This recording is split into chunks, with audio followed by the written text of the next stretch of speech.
Дүйшөмбүдө Орусия Донецк облусундагы Покровск шаарын курчоого алып сокку урганын билдирди.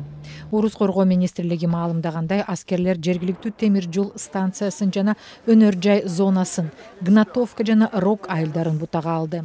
Мекеме аскерлер каршы тараптын 10 чакты чабуулуна туруштук бергенин, Украина аскерлерин курчоого алганын кошумчалады.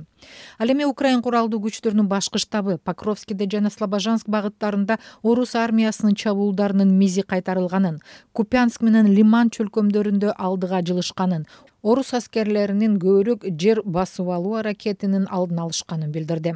Покровск Донбасстагы стратегиялык коргонуу борбору. Ал жактан кан жолдорду, темир жол түйүндөрүн көзөмөлдөө үчүн ыңгайлуу шарт түзүлгөн. Эксперттер шаар Орусиянын колуна өтсө, Донецк облусундагы маанилүү өнөр жай борборлору Краматорск жана Константиновка калааларына жол ачылаарын белгилешет.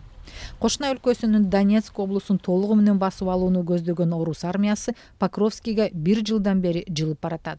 Алардын пилотсуз учактары Украин жоокерлерин курал жарак, башка керектүү нерселер менен камсыздоо ишин кыйындатып жатат.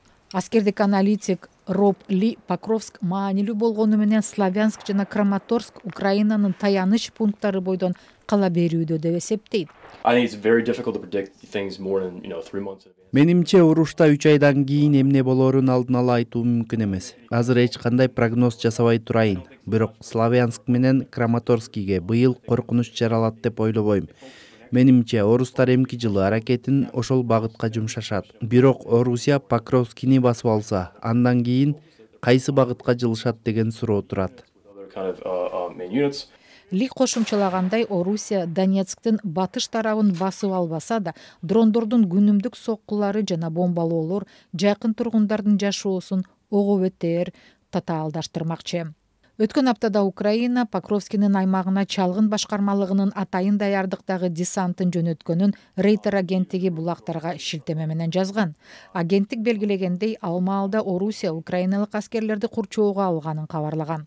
Маалыматка караганда, десанттык чабуул коюучу күчтөрдүн операциясын Украина аскердик чалгын кызматынын башчысы Кирилл Буданов өзү жетектеген. Аскерлердин аракеттерин орусиялык пилотсуз учактар кыйындаткан, бирок Рейтер видеонун датасын жана тартылган жерди өз алдынча бышыктай албаганын белгиледи. Украиналык аскердик аналитик Александр Коваленконун пикиринде, сөз болгон шаарды басып алуу Орусияга тактикалык жактан гана эмес, репутациялык көз караштан алганда да маанилүү. Эмне дегенде, былтыр кышында Авдеевканы алгандан бери алар мындай деңгээлдеги ийгиликке жете албай келатат.